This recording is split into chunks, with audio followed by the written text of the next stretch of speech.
Hi friends, आज बहुत दिन के बाद हम आपके पास आए हैं और चूँकि कुछ टाइम का अभाव था इसलिए आज आए हैं। तो सबसे पहले हम बात करते हैं एक्सपोनेंट के बारे में, जो 9th 7th 9th और आगे भी काम देगा, आपको कंपटीशन में भी काम देगा। तो सबसे पहले हम बात करते हैं एक्सपोनेंट के बारे में। तो बात करने से पहले थोड़ा सा एक बात हम जान लेते हैं। सबसे पहले एक वेरिएबल हमारे पास x है और इसका पावर y है। देखिए क्या होता है, ये इसको कहते हैं हम बेस और इसको कहते हैं हम पावर को ही हम हिंदी अगर जो देखते हैं इसका, तो हिंदी में इसको कहते हैं घात। यानी कि जब हम इंग्लिश में बोलते हैं तो पावर को घात कहते हैं, और यही घात जब डिजिट में यानी कि नंबर में रहे तो इसको कहते हैं घातांक। यानी कि x का पावर 2, इट मीन्स 2 जो है आपका घातांक है। घातांक यानी कि घातांक मतलब क्या, घात प्लस अंक, दैट इज कॉल्ड घातांक। तो इसी को कहते हैं हम घातांक। तो इस x को हम कहते हैं बेस और इसको कहते हैं पावर। इसी बेसिक कॉन्सेप्ट पर हमारा ये पूरा मैंने इतना लिखा है, मैं इसको एक्सप्रेस करने की कोशिश कर रहा हूँ, माफ़ करना। चलो सबसे पहले है, देखिए हमारे पास a और b कोई पॉजिटिव रियल नंबर है, और m और n और उसका a हमारे पास कोई पॉजिटिव रियल नंबर है, और उसका जो पावर है यानी कि m, और ये एक इंटीजर है। इंटीजर का मतलब होता है पूर्णांक। पूर्णांक का मतलब होता है पूर्ण प्लस अंक, यानी कि चाहे वो निगेटिव हो या पॉजिटिव हो। तो इसको कहते हैं हम इंटीजर, दोनों इंटीजर हुआ हमारा। तो ए हमारा क्या है, positive real number. Real number क्या होता है हम आगे बताएंगे, या फिर अभी हम थोड़ा सा बता दे रहे हैं। रियल नंबर जो हम कहते हैं, परिमेय और अपरिमेय दोनों संख्या के सेट को हम कहते हैं रियल नंबर। यानी कि रेशनल और the set of a rational और irrational number is called real number.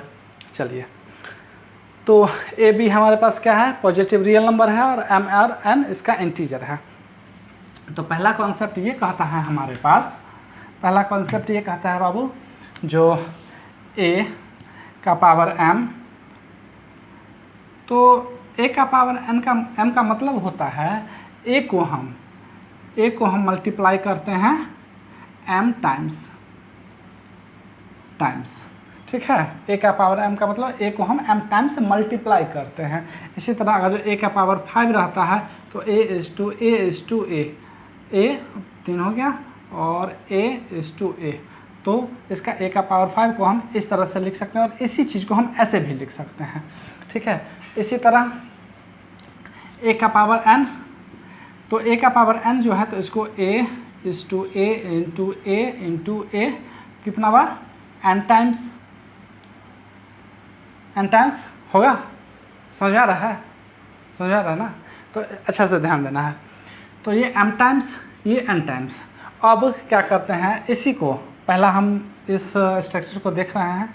a का पावर m इस a का पावर m मतलब a m टाइम्स, फिर इंटू a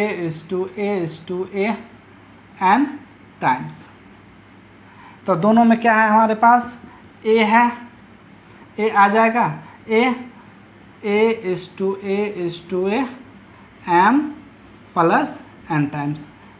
ये यहाँ से क्लियर हमारे पास हो रहा है। यानी कि a का पावर m बराबर 5 बार कर दिए a का पावर m, तो a को m टाइम्स गुना कर दिए, n है उसका पावर तो n टाइम्स कर दिए। तो m/n जब रहता है, ये कंडीशन रहता है, तो a/m टाइम्स इंटू बीच में इंटू है a का पावर n टाइम्स, तो a कॉमन ले लिए तो m प्लस n टाइम्स।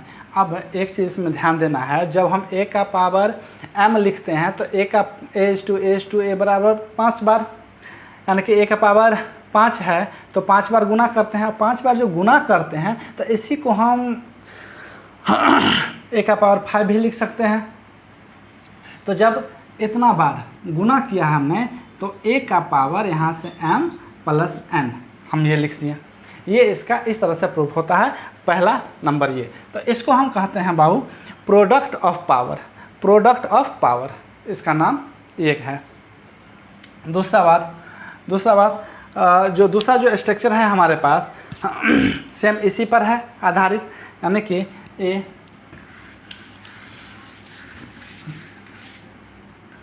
अब देखिए दूसरा स्ट्रक्चर है ए का पावर m1 इंटू ए का पावर m2 इंटू ए का पावर m3 ए का पावर mn टाइम्स।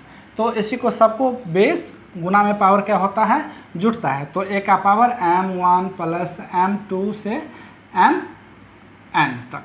तो गुना में एक चीज़ ध्यान देना है हमको, गुना में एल्जेब्रिक फॉर्म में जो एल्जेब्रिक एक्सप्रेशन जो रहता है, गुना में पावर क्या होता है, जुटता है और भाग में घटता है। तो ये हमारा कंडीशन हो गया, गुना में पावर क्या हो रहा है, जुट रहा है। ठीक है, अब अगला है ये दो मैं मिटा दे रहा हूँ, ये दोनों कंप्लीट हो गया तो ये हो गया। अगला है हमारे पास देखिए ए का पावर m बाय ए का पावर n। तो जब हम इसको डिवाइड करते हैं तो इसका होता है ए का पावर m माइनस n, यानी कि दोनों का बेस सेम है, पावर डिफरेंस है, पावर अलग अलग है, दोनों का बेस सेम है। तो इसका क्या हो जाएगा, ए का पावर m माइनस n। तो इसको हम प्रूफ करते हैं, देखिए